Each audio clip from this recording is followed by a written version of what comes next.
제가 결혼을 하고 아이를 가졌다는 것도 아직 얼떨떨한데 곧 아이가 태어난다니 기대도 되고 한편으로는 정말 부모가 될 준비가 되어 있는지 아이에게 좋은 부모가 되어줄 수 있을지 걱정이 앞서기도 합니다. 그래도 아끼고 아껴서 결혼 전 내 집 마련도 했고 열심히 사는 우리 부부가 아이에게 조금 더 나은 환경을 제공해 줄 수 있을 것 같아 다행이라 생각하기도 합니다.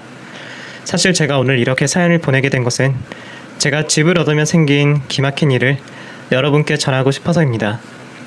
어렸을 적부터 내 집 마련의 꿈이 있었던 저는 늘 제 가족들과 함께할 오피탈 집을 꿈꾸곤 했었고 결국 노력 끝에 저만의 집을 가지게 되었죠. 그런데 방문고리 하나까지 제가 고른 제 집에 누가 저보다 먼저 들어오는 일이 있었어요.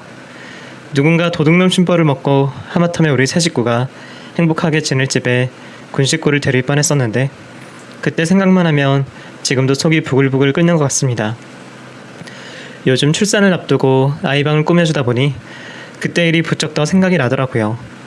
그럼 제가 그때 겪었던 황당하고 기막힌 이야기를 시작해보도록 할게요.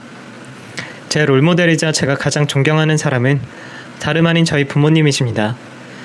세상에 위인들이 정말 많고 성공한 사람들도 많지만 저는 늘 저희 부모님을 제일 존경해왔어요. 저희 부모님은 가진 것 없이 태어나 배운 것이 많지도 않으시고 재주가 많지도 않으셨지만 누구보다 열심히 성실히 살아오신 덕분에 부족함 없이 자식을 키워내셨고 내 집 마련에 성공하신 분들이시죠. 두 분이 일확천금을 노리거나 큰돈 만질 사업을 하신 것도 아니지만 정말 흙바닥에서 시작해 지금은 고향에 상가도 하나 가지고 계시고 덕분에 지금은 노후 걱정도 없으신 분들이세요. 어렵게 신혼을 시작하셔야 했던 저희 부모님은 돈 때문에 겪어야 했던 웃지 못할 에피소드들도 참 많은 분들이셨습니다. 제가 태어나기 전에는 저희 아버지도 박봉에 모아둔 돈도 없으셨던지라 두 분은 늘 생활비 걱정하며 사셔야 했고 워낙 없을 때는 저희 어머니가 길에서 풀을 뜯어 끼니를 때운 적도 있으셨다 하시더라고요. 추운 겨울날 보일러 뗄 기름값이 없어서 두 분이 끌어안고 추위를 견디신 일도 있으셨고 제가 대충 들어도 저희 부모님은 고생이란 고생은 다 하고 지내오신 듯 하셨습니다. 그런 두 분께도 자식은 귀하셨기에 부모님은 저를 낳기 전 기반을 잡으려 무던히도 노력을 하셨죠. 개미 끓는 집에서 아이를 키울 수 없다며 제게 조금이라도 더 나은 환경을 만들어주고 싶어 하셨고 일을 하시면서도 퇴근 후에는 포장마차를 하거나 부업을 하시며 돈벌이를 늘리셨습니다. 부모님이 그렇게 열심히 사신 덕분에 저는 좀 더 나은 환경에서 태어날 수 있었고 점점 더 나은 생활을 할 수 있게 되었습니다. 그 비법은 다름 아닌 절약이었어요. 대단한 투자 수완이나 사업 수완이 있지 않으셨던 부모님은 차곡차곡 모아 저축만으로 내 집 마련에 성공하셨습니다. 저축만으로 큰 돈을 모으는 것이 얼마나 힘든 일인지는 해본 사람들만 알 거예요. 그렇게 어려서부터 무척이나 검소한 부모님 밑에서 자랐던 저는 부모님을 닮아 늘 절약을 일상처럼 해왔습니다. 부모님께 배운 절약 습관이 몸에 밴 탓에 주변 사람들에게 놀림을 당하거나 짠순이 소리를 듣기도 했었지만 살다 보니 절약이 얼마나 대단한 일인지를 누구보다 잘 알게 되었습니다. 요즘같이 한탕주의가 만연한 자본주의 세상에 절약은 남들이 쉽게 갖지 못할 미덕이라 생각했고 저는 그게 부모님이 제게 물려주신 제일 귀한 유산이라 생각했습니다. 부모님이 맨 땅에서 자수성가하신 것을 보고 자란 저는 그런 부모님을 닮으려 노력하며 저 또한 열심히 아끼며 살아갔습니다. 남다른 경제관념이 있으셨던 저희 부모님은 외동딸인 저를 무척 아끼시고 모자람 없이 키워주셨지만 20살 이후부터는 경제적으로 독립을 시키시며 용돈이며 대학 등록금까지 일절 도와주신 게 없으셨습니다. 10대 시절부터 20살이 되면 독립해야 한다는 이야기를 귀따갑게 들었던 저는 등록금을 직접 마련하기 위해 열심히 애를 쓰며 노력했고 장학금을 받아 대학을 다니기로 결심했습니다. 물론 제가 정말 힘들다고 하면 등록금 정도는 도와주실 분들이셨지만 저도 일찍 부모님으로부터 독립을 하고 싶었어요. 그래서 저는 여태 용돈 모은 돈으로 대학 입학금을 치렀고 그 20살 이후로는 부모님께 손 한 번 벌리지 않고 살았습니다. 명문대는 아니지만 국립대에서 장학금 받으며 공부하고 아르바이트로 생활비를 벌며 살아갔습니다. 대학 시절에는 다행히 학교 기숙사에서 지내며 생활비를 아낄 수 있었어요.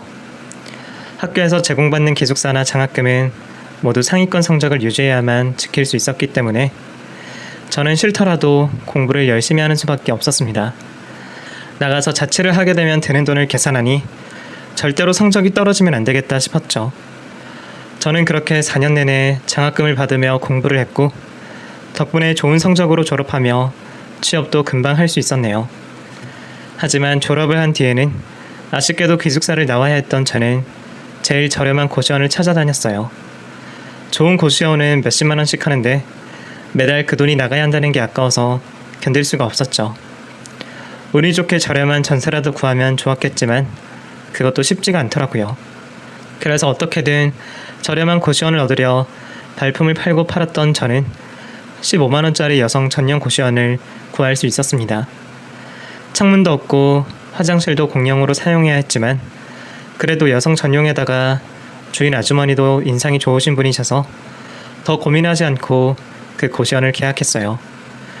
물론 방은 침대 하나 겨우 들어갈 정도로 좁고 아침마다 화장실 기다리느라 눈치 보고 이것저것 불편하기는 했지만 저도 그곳에서 몇 년 잠깐 고생하고 열심히 돈을 모아서 나갈 계획이었어요. 그렇게 저는 회사를 다니면서 저녁에는 집 근처 편의점에서 아르바이트까지 하며 열심히 돈을 모아갔습니다. 사실 제가 그렇게 악착같이 돈을 모았던 것은 이유가 있었습니다. 어려서부터 제 꿈은 내 집 장만이었어요. 부모님이 벽돌 한 장까지 골라 집을 지으신 것을 보면서 나도 나중에 내가 지은 집에서 가족들과 알콩달콩 살고 싶다는 생각을 했었습니다. 남들처럼 아파트에서 살고 싶지 않았던 저는 조그마한 집이라도 내가 지은 집에서 살고 싶었어요. 요즘 같은 세상에 우리 세대로는 꾸기 어려운 꿈일지 모르겠지만 저는 어떻게 해서든 그 꿈을 꼭 이루고 싶었습니다. 불가능한 도전이라 생각했기에 더 열심히 저축을 하는 수밖에 없었죠. 그래도 한 가지 목표가 있어서 그런지 저는 열심히 달려갈 수 있었어요. 아르바이트 하느라 피곤하고 힘들 때도 있지만 언젠가 내 집에서 마음 편히 쉴 것을 생각하면 시름도 금세 잊혀지는 듯 했습니다. 그렇게 열심히 저축을 하던 저는 아무래도 적은 월급 탓에 주말이면 취미삼아 재테크와 부동산 공부까지 하며 점점 더 많은 돈을 모으려 노력했습니다. 옷 살 돈 아끼느라 단벌 신사처럼 지내고 화장품 살 돈이 아까워서 단촐하게 살던 저였으니 그런 제가 연애를 몇 번이나 해봤을까요? 사실 제가 연애를 하기 어려웠던 것은 제가 짠순이라 남자들이 싫어하기 때문이었어요. 처음에는 제게 호감을 가지고 다가오던 남자들도 악착같이 사는 제 모습을 보고 다들 질린다며 싫어하더라고요. 그 남자들어 데이트 비용을 내라던가 돈을 쓰게 하는 것도 없었는데 여자애가 무슨 옷도 없고 화장도 안 하냐면서 다들 저를 꺼려하는 듯 했습니다. 그렇다고 그 사람들 입맛에 맞추려 제 인생을 바꿀 수도 없었고 저도 어쩔 수 없이 연애는 반쯤 포기하고 살았었죠. 그런 제가 어느 날 지인의 소개로 그 남자를 만나게 되었습니다. 보통 남자들은 짠순이라며 싫어할 제 행동도 이해해주는 좋은 남자였어요. 다른 걸 떠나 저를 이해해주는 사람을 만나니 저도 쉽게 마음이 열리는 듯 했습니다. 그렇게 서로 마음을 열고 연애를 시작하며 저는 진혁 씨의 속사정을 알게 되었습니다. 대학 시절 아버지가 돌아가시고 그 후로 어머니와 누나와 함께 살았던 진혁 씨는 가장이신 아버지의 부재 이후 가장 역할을 하며 빠듯한 형편으로 살아왔어요. 넉넉하지 못한 형편 탓에 그래서 아마 열심히 아끼는 저를 더 이해해 주었는지 모르겠습니다. 사실 아버지 계실 적에는 우리도 생활에 전혀 어려움이 없었어. 아버지가 열심히 사시기도 했고 재산이 많이 없어도 그 정도면 내 식구 먹고 살 정도는 되니까 아버지 벌이 정도면 못해도 몇 년은 버틸 수 있겠다 싶어서 그래서 마음 놓고 군대를 다녔는데 제대하고 왔더니 집에 돈이 하나도 없는 거야. 알고 보니까 아버지한테 생활비 받아 쓰던 엄마가 별 생각 없이 그 돈을 다 써버린 거지. 나도 엄마가 그 정도인 줄은 몰랐는데 겪고 나니까 충격적이더라고. 그래서 그 뒤로 내가 가정 노릇하고 돈 관리하고 악착같이 살 수밖에 없었어. 진혁 씨 어머니는 살림하시는 분이셨고 돈 벌어올 사람이 안 계시니 가게 형편이 점점 나빠진 건 당연한 일이었을지도 모르겠어요. 그때까지도 위로 2살 많던 누나는 직업이 딱히 없었고 그나마 아들이라 책임감 있던 진혁 씨가 스스로 가장을 자처하게 되었죠. 복학해서 남은 대학 등록금은 학자금 대출을 받고 아르바이트해서 집에 생활비를 가져다 드렸다 하더라고요. 앞뒤 사정을 다 들은 것은 아니니 제가 남의 집 이야기를 함부로 말할 수는 없지만 진혁 씨는 아버님이 돌아가신 후로 혼자 짐을 짊어지고 꽤 마음고생이 많았던 것 같았습니다.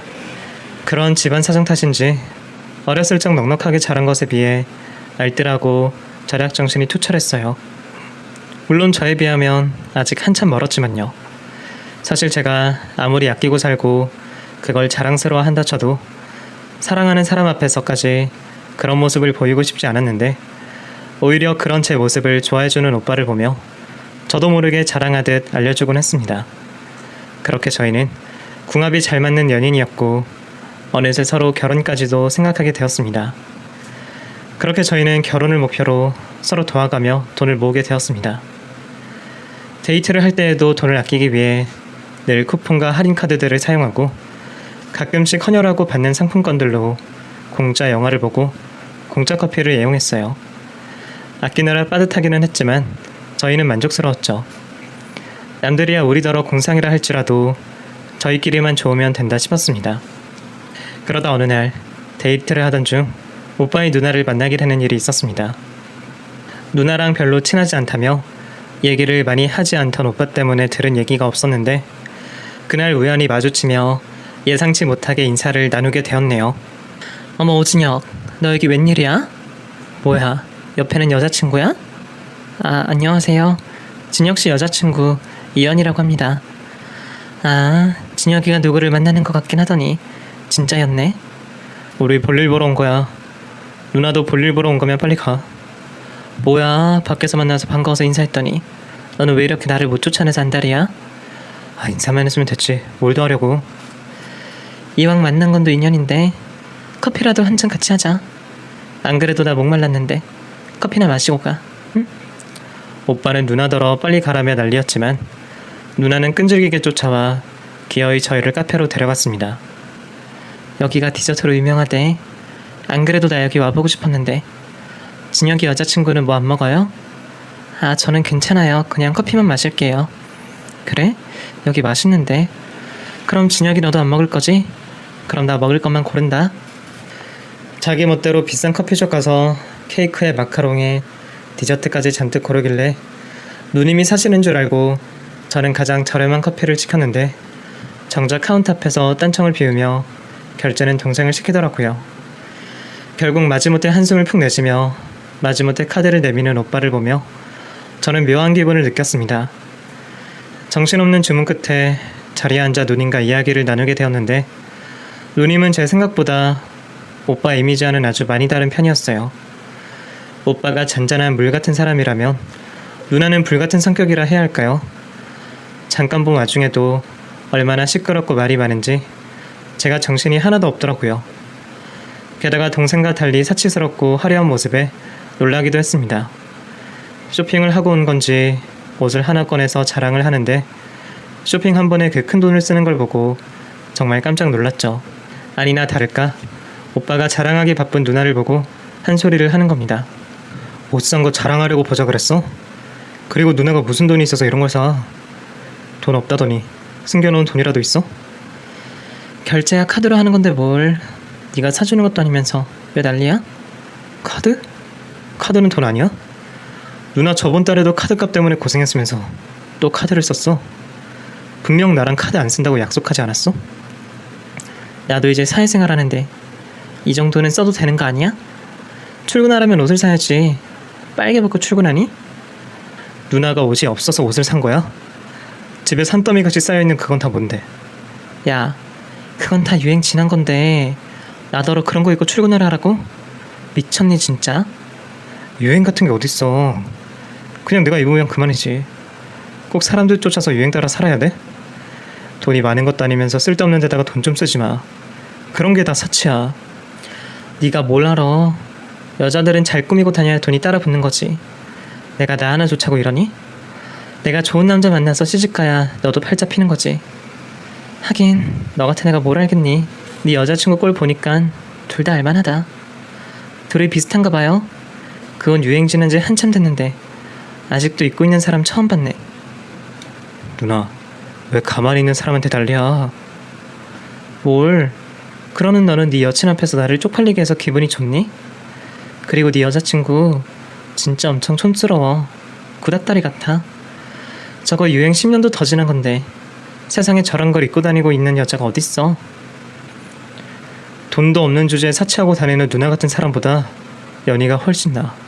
그리고 옷 입고 다니는 거 가지고 유행이니 아니니 따지는 누나는 머리가 어디 이상한 거 아니야? 이 새끼가 보자보자니까 못하는 말이 없어? 너야말로 눈이 삐어서 저렇게 꾸밀 줄도 모르는 여자친구를 만나냐? 끼리끼리라 그러더니 네 여친도 어떨지 뻔하다. 촌스럽다느니 구닥다리 같다느니 제 앞에서 별소리를 다하는 누나를 보고 저도 무척 황당했습니다. 사람 면전에 대고 별소리 다하는 걸 듣고 한마디 하려 했는데 오빠가 먼저 나서서 난리를 치는 바람에 저는 뒤에 있을 수밖에 없었죠. 두 남매는 그렇게 한참을 실랑이를 하더니 결국 누나가 짜증난다며 먼저 자리를 박차고 일어나 버렸어요. 저한테 무례한 건 둘째치고 인사도 안 하고 나가는 걸 보니 황당하기도 하더라고요. 겨우 1시간도 안 되는 잠시였지만 그게 예비 시누이와의 첫 만남이라니 저도 진이 다 빠지는 기분이었어요. 그렇게 누나가 깽판을 치듯 하고 떠나고 오빠는 제게 누나 대신 사과를 했습니다. 연희야, 미안해. 우리 누나 때문에 기분이 상했지. 이럴 줄 알았으면 그냥 모른 척하고 지나가는 건데 설마 네 앞에서까지 저럴 줄은 몰랐어. 근데 왜 오빠가 미안해. 누님이 좀 성격이 욱하시나 봐. 좀 놀라긴 했는데 괜찮아. 근데 누님 씀씀이가 크신가 봐. 오빠는 아껴서 사는데 누나는 사실 우리 누나나 엄마나 둘 다 돈 개념이 없어. 아버지가 벌어다 주시는 돈으로 평생 살아서 그런지 자기가 힘들어서 돈 벌어야겠다는 생각도 별로 없고 돈 있으면 그냥 막 쓰거든. 어머니는 집에서 살림만 하신다며? 그럼 오빠가 버는 돈으로 그러시는 거야? 지금이야 내가 생활비 말고는 안 주니까 엄마가 따로 사치를 못하긴 하는데 이전에는 좀 그랬지. 너한테 이런 얘기까지 하게 돼서 민망하긴 하지만 우리 엄마나 누나는 절약이랑은 거리가 멀어. 예쁜 거 좋아하고 음식도 비싼 거 좋은 것만 좋아하거든. 물론 아버지 계실 때야 그 정도 누리고 살 수 있었는지 모르겠지만 이제는 우리 형편도 달라졌는데 아직도 옛날 그 소비 습관을 못 버리고 계속 쓸 생각밖에 안 해. 누나는 취업도 안 하다가 얼마 전에 겨우 직장을 구했는데 그거 핑계로 또 쇼핑을 했나 봐. 그날 저는 예비 시댁에 대한 놀라운 이야기를 들었습니다. 누나는 성형수술에 명품 사느라 돈 쓰는 일이 많았고 카드 빚을 돌려막느라 지금은 신용불량자까지 되었다네요. 그날 쇼핑한다고 쓰던 카드도 어머니 명의의 카드였나 보더라고요.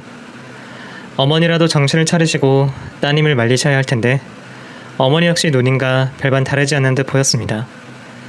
그랬으니 아버지 돌아가신 지 몇 년 만에 재산을 탕진하셨고 여태 아들에게 생활비 타 쓰고 계셨던 거죠.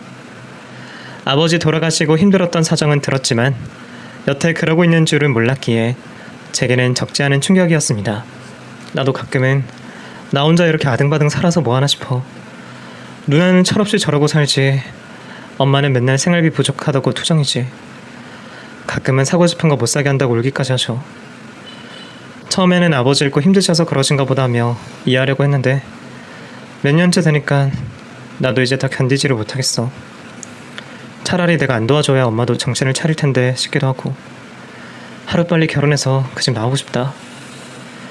어떻게 한 가족인데도 이렇게 경제관념이 다른지 부부 일심동체로 열심히 절약하며 살아오신 우리 부모님을 생각하면 더 이해되지 않았지만 저는 그 속에서 혼자 고군분투하고 힘들게 사는 오빠가 다 안쓰러웠습니다. 그래서 더더욱 빨리 돈을 모아 결혼을 하고 싶었죠. 그렇게 저희가 돈을 모으며 결혼을 하기 위해 노력하는 동안 예비 시누이는 저에 대해 궁금한 게 많은 듯 했습니다. 저번에 잠깐 봤다고 그러는지 오빠에게 이것저것 물어가며 귀찮게 했던 모양이더라고요. 누나, 그만 좀 물어봐. 내가 알아서 한다니까 자꾸 왜 참견이야. 끊어. 데이트를 하는 동안 수도 없이 걸려오는 누님의 전화에 결국 오빠가 화를 내는 것을 보고 제가 무슨 일이냐 물어봤더니 누나가 저희가 언제 결혼을 할 건지 궁금한 게 많은 모양이더라고요. 왜? 누나가 무슨 일 있으셔? 그게 아니라 아니 내가 데이트하러 나가기만 하면 이렇게 전화해서 자꾸 캐묻는 거야. 뭐 둘이 결혼 준비는 잘 돼가는지 어떻게 결혼할 건지 자꾸 쓸데없는 걸 물어봐서 내가 대답을 안 해주니까 더 그러는 것 같아. 그 정도야 뭐 그냥 말해주면 안 돼? 내가 뭐하러. 그리고 반반 결혼하는 거를 자기가 왜 물어보겠어. 설마 아들 가진 집에서 한 푼이라도 더 해줘야 할까봐 그거 걱정돼서 그러는 걸 거야. 그렇다고 내가 너한테 기대서 결혼한다 그러면 그건 그거대로 너 얼마나 귀찮게 굴겠어. 좋은 얘기든 나쁜 얘기든 우리 식구들한테는 할 필요 없어.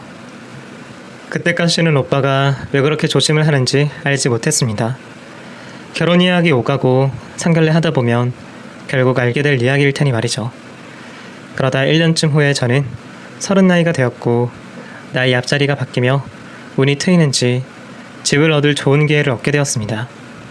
평소 경매 사이트를 자주 들락거리던 저는 아직 개발이 활발하지 않은 조용한 동네에서 오래된 낙후주택을 찾게 되었어요. 오래된 주택단지라 그런지 집은 당장이라도 쓰러질 것 같이 허름했지만 집은 어차피 다시 지어야 할 거고 땅 위치나 가격만 보기에는 너무 좋다 싶더라고요. 토지 가격에 건축비까지 생각하면 제가 평생 써본 적 없는 큰돈이 들어갈 일이었지만 제가 그때 가지고 있는 예산에서 충분히 가능한 범위 아니었고 그래도 아파트 살 가격에 비하면 3분의 1도 되지 않는 수준이었어요. 평생 내 집을 지어 살고 싶었던 꿈이 있었던 저는 그 기회를 놓치고 싶지 않았습니다. 결국 저는 큰 마음을 먹고 그 땅을 구매해 집을 짓기로 결심했습니다. 경매로 땅을 얻어 처리해야 할 일들이 많았지만 그래도 시세보다 싸게 얻어 너무 기뻤습니다. 그렇게 저희는 그곳을 신혼집으로 꾸밀 생각을 하며 집을 짓기 시작했습니다. 우리 집을 2층으로 짓자. 그래서 하나는 새를 주는 거야. 우리가 아직 자녀를 몇이나 낳을지는 모르지만 어차피 애들 크기 전까지는 방이 많이 필요하지도 않을 거고 한 층을 새를 받다가 애들 크면 넓혀도 되잖아. 그러면 새 받는 걸로 여유도 생길 거고 좋을 것 같아. 저희는 그 집을 저희의 신혼집이자 장차 자녀들과 함께 지낼 행복한 보금자리로 생각하며 좋은 재료를 아끼지 않으며 정성 들여 지었습니다. 나중을 생각해서 좋은 자재들을 쓰려니 처음 예산보다 돈이 더 들기는 했지만 그 집에서 우리 가족이 평생 지낼 것을 생각하니 처음으로 돈 쓰는 게 아깝지 않았어요. 그렇게 저희가 마음을 합쳐 신혼집을 짓는 사이 1년 정도가 걸릴 것을 예상하고 저희는 결혼 준비를 시작하기로 했습니다. 처음부터 신혼집으로 생각하고 있었으니 이제 슬슬 양가 집안에 인사를 드리고 결혼 얘기를 해야겠다 싶었죠. 집으로 인사드리러 갈 때만 해도 별일은 없었어요. 집에 있겠다던 누나가 정작 당일날 약속이 있다며 집을 비운 탓이었는지 어머니도 제게 별 말씀 없이 지나가게 되었습니다. 그래서 그때는 중요한 얘기도 별로 하지 않고 정말로 인사만 드리고 왔었죠. 하지만 상견례 날 결국 우려하던 일이 생기고 말았습니다. 중요한 자리이다 보니 다들 긴장하며 상견례를 치르게 되었고 저는 부모님을 챙기느라 정신이 없어서 비싼 밥을 먹는데도 밥이 코로 들어가는지 입으로 들어가는지 모를 지경이었죠. 그러다 조금씩 긴장들이 풀리며 그제서야 본격적인 결혼 이야기가 시작되었습니다. 뭐 결혼 이야기야 별로 할 게 있겠습니까? 애들이 알아서들 한다 그러니 저희는 그냥 지켜보는 수밖에 없죠. 자기네들 알아서 결혼 준비하겠다 했을 때 조금 걱정되기는 했지만 그래도 집도 잘 지어지고 있고 다행이다 싶습니다. 요즘 짓고 하는 게 제일 걱정이라 그러던데 애들은 그럴 걱정 없어서 정말 다행 아닙니까? 뭐 아파트도 아니고 주택이라 좀 그렇지만 저도 애들 뜻은 존중합니다. 사돈도 그러신 거면 나머지 의견도 저희랑 비슷하시겠네요. 애들이 혼수나 집을 따로 하는 게 아니니 예물이나 예단도 생략했으면 하는데 어떠십니까? 네? 예물이랑 예단을 안 하겠다고요? 아니 그건 아니죠. 결혼의 꽃이 예물인데 그걸 안 하면 안 되죠. 그리고 지금 그쪽에서 집해온다고 그러시나 본데 괜히 자랑하는 것도 아니고 저희 입장에서는 좀 그렇네요. 예? 자랑이라뇨? 무슨 말씀을... 사실 따님이 집해오는 거 말고는 뭐 잘난 게 있습니까? 우리 아들은 그래도 대기업 다니면서 돈도 잘 버는데 제가 알기로는 연희 연봉이 우리 진혁이보다 한참 못 미치는 걸로 아는데요. 게다가 우리 아들 어려서부터 여기저기서 탐내던 사람 많던 아들이에요. 이런 사이 얻으시려면 당연히 그 정도는 하셔야지. 집 하나 해온다고 예물 예단을 생각하자뇨. 저는 그렇게 못하겠습니다. 아니, 그러면 애들 부담이 더 커질 텐데요. 제가 아이들이 알아서 한다 설명하기는 했지만 사실 집은 저희 딸이 전부 다 하는 거고, 듣지 않니 진혁이는 학자금 대출 다 갚느라 남은 돈도 없는 것 같던데 그럼 혼수도 누구 돈으로 하는 거겠습니까? 저희야말로 진혁이 사정 이해해서 말씀드린 건데 그런 걸 그렇게 말씀하시면 안 되죠. 그건 우리 아들은 좋은 대학 나오느라 학비가 많이 들어서 그렇죠. 그리고 앞으로도 우리 아들이 훨씬 돈을 많이 벌 텐데 연희는 아낄 줄만 알면 뭐합니까? 많이 벌어야지. 그리고 솔직히 너무 안 쓰는 것도 욕먹을 일인데 연희는 너무 짠순이 같아 걱정이네요. 그래서 나중에 못 받을 거 결혼 전에라도 제가 좀 받으려고 하는 겁니다. 결혼을 장사라고 생각하시는 건지 그깟 예물 예단 포기 못하신다고 저더러 짠순이라는 소리까지 하시는 시어머니를 보고 놀라웠습니다. 오빠는 그런 자기 어머니를 보고 창피해서 고개를 들지 못하고 있었고, 신우이는 시어머니 옆에서 거들며 저희 가족의 신경을 건드리고 있었죠. 결국 저희 부모님이 한껏 양보를 하셔서 어느 정도라도 예물 예단을 하는 것으로 결론을 내리고 상견례가 끝이 났습니다. 상견례를 치른 부모님은 그런 시댁이 괜찮겠냐며 제 걱정을 하셨지만 그래도 다행히 사위는 마음에 드시는지 결혼을 말리지는 않으셨어요. 아니, 아들 결혼시키면서 돈 한 푼 못 보태준다면서 무슨 말이 저렇게 많다니? 너희 시댁 식구들 성격이 보통은 아닌 것 같던데 너 정말 괜찮겠니? 결혼하면 너희 둘만 사는 게 아닐 텐데 말이야. 그래도 진혁이가 괜찮아서 다행인데 아무래도 너희 시어머니는 걱정스럽다. 그러게, 나도 어머니가 저런 성격이신 줄은 몰랐네. 그런데 좀 세상 물정을 잘 모르셔서 그래. 엄마가 좀 이해해. 그래도 뭐 네가 선택한 결혼이니 너 알아서 잘 하겠다 싶지만 아무튼 너 초장부터 생각 잘해서 행동해. 괜히 바보처럼 굴다가는 평생 끌려다니는 수가 있어. 시어머니를 처음 보신 저희 부모님이 그렇게 걱정을 할 정도였으니 일전 신우일까지 겪은 저는 더 걱정이 많을 수밖에 없었습니다. 하지만 그렇다고 결혼을 엎을 생각은 없었습니다. 결국 결혼은 예정대로 진행되어 갔고 오빠는 상견례 때 일로 제게 미안한지 준비하는 내내 제 대신 고생을 자처했어요. 오빠는 제가 제 돈으로 집을 해오는 것에 대해 무척 고마워했고 그런 것에 자격지심이 있지는 않았지만 제가 집을 해가면서도 시댁 식구들에게 칭찬 한마디 못 들은 것이 미안해 무척이나 마음이 불편했습니다. 하지만 남편이 노력한다고 시모와 신우가 좋아하시는 건 아니더라고요. 그런 와중에도 저는 시모와 신우 때문에 기분 상할 일이 몇 번 있었어요. 제가 모르는 사이에 신우이가 오빠에게 결혼 선물로 가방을 해달라 했었나 봅니다. 오빠가 제게 말을 전하지 않아서 몰랐다가 제 번호를 알아내서 연락을 해온 신우이 덕분에 그 사실을 알게 되었죠. 옳게, 내가 진혁이한테는 여러 번 얘기했었는데 얘기 못 들었어? 무슨 얘기요? 내 결혼 선물 말이야. 네? 형님 결혼하세요? 아니, 내가 결혼하는 게 아니라 니들 결혼할 때 내 선물 좀 해달라고. 니들 사정 뻔히 아니까 비싼 건 됐고 내가 적당한 거 골라놨으니까 같이 가서 사자, 응? 이러던 중에 그 전화를 받고 얼마나 놀랐는지 몰라요. 그때는 당황스러워서 나중에 연락하겠다 하고 끊었었는데 신우이는 그 후로도 가방을 사내라 난리였습니다. 결국 오빠가 신우이와 대판 싸워서 가방은 없던 일이 되었지만 아나무인 신우이의 만행은 거기서 그치지 않았어요.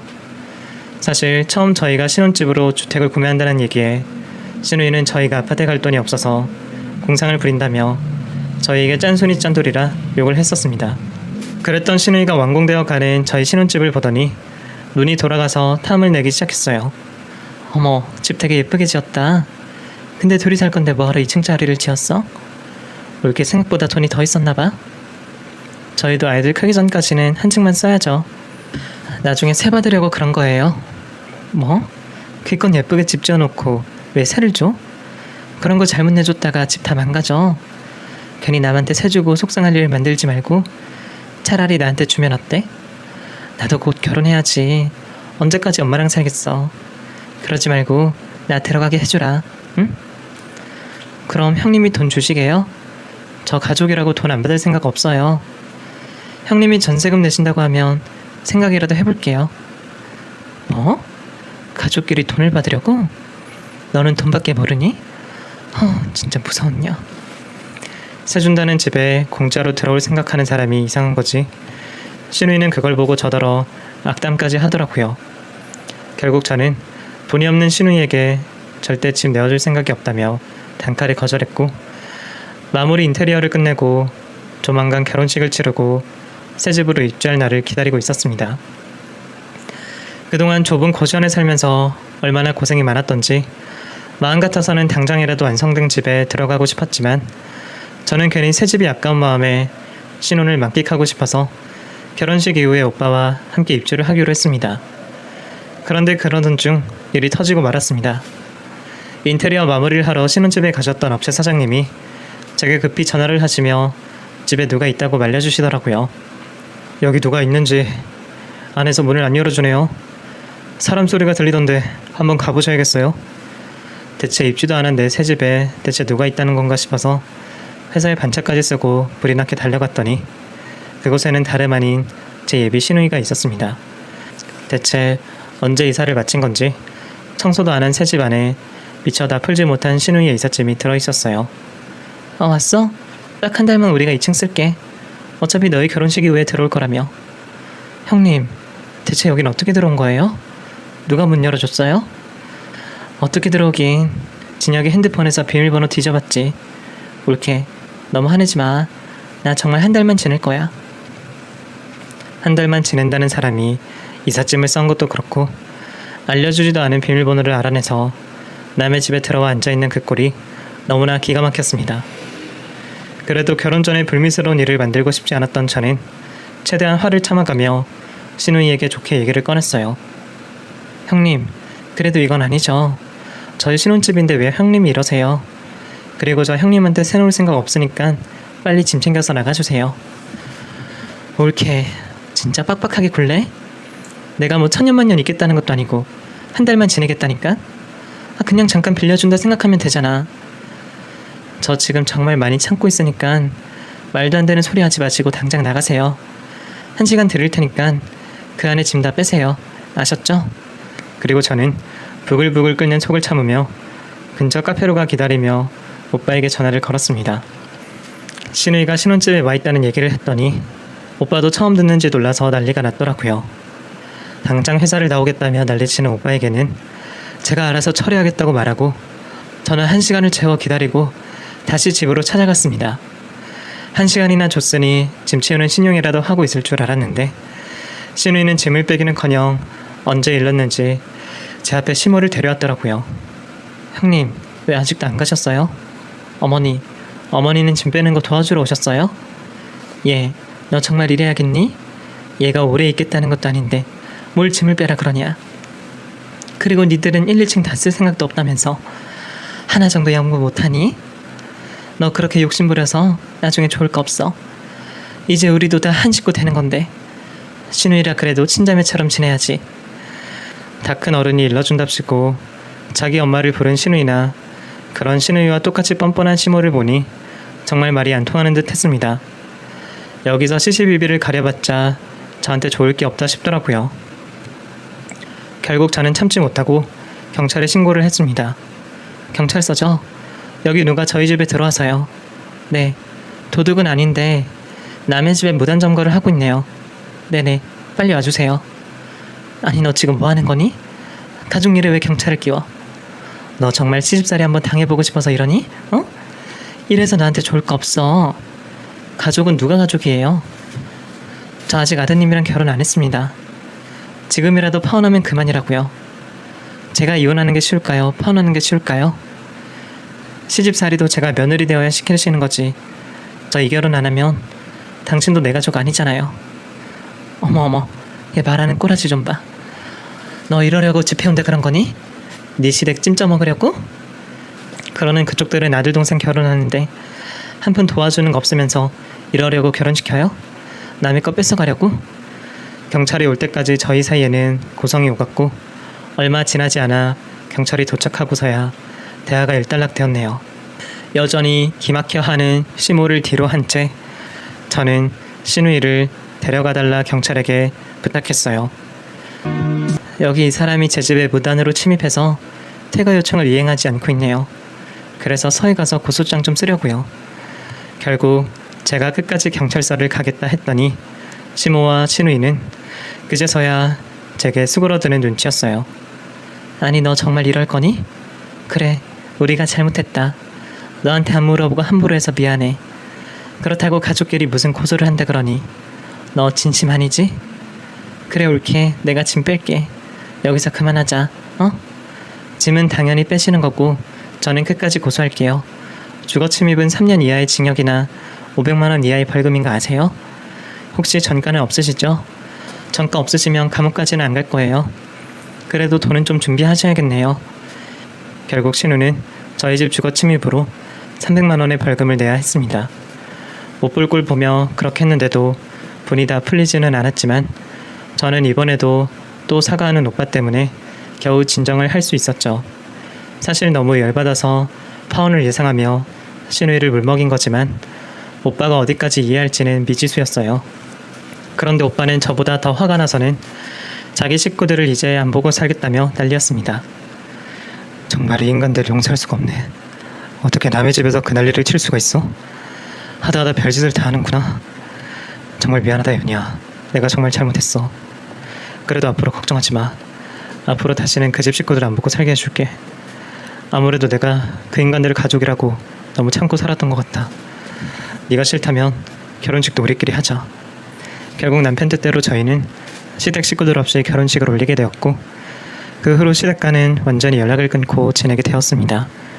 저희야 시댁 안 본다고 걱정할 일은 없었고 걱정이라면 아들에게서 생활비 끊기고 믿을 구석 없어진 시모와 신우이의 몫이었네요. 그 후로 저희는 새 집에서 행복한 신혼을 보내며 싸움 한 번 없이 지냈고 결혼을 하고 3년 만에 아이를 품으며 지금은 예비 부모가 되기를 기다리고 있습니다. 혹시나 그 집 식구들이 또 찾아오면 어쩌나 걱정했는데 제가 경찰을 부른 것을 보고 놀랐는지 그 후로 불미스러운 일은 없었네요. 걱정했던 시댁도 없으니 이제 저는 오로지 우리 가족들만 생각하며 살 수 있을 것 같습니다.